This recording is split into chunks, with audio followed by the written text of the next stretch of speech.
حملته أمه كرها ووضعته كرها।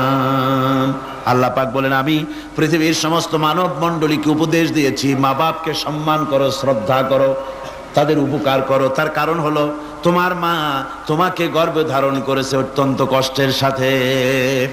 আল্লাহ বলতেছেন, মা তোমাকে গর্ভধারণ করেছে অত্যন্ত কষ্টের সাথে, এরপরে তোমাকে ডেলিভারি করেছেন অত্যন্ত কষ্টের সাথে, তোমাকে ডেলিভারি করেছেন।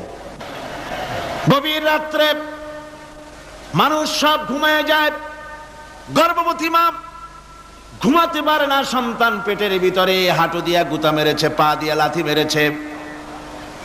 মা চরম শীতের রাত্রে, প্রচন্ড শীতের রাতে গায়ের লেপটা সরায় দিয়া মা একবার দাঁড়ায় আর একবার বসে, একবার দেওয়ালের সাথে হেলান দিয়া দাঁড়ায়।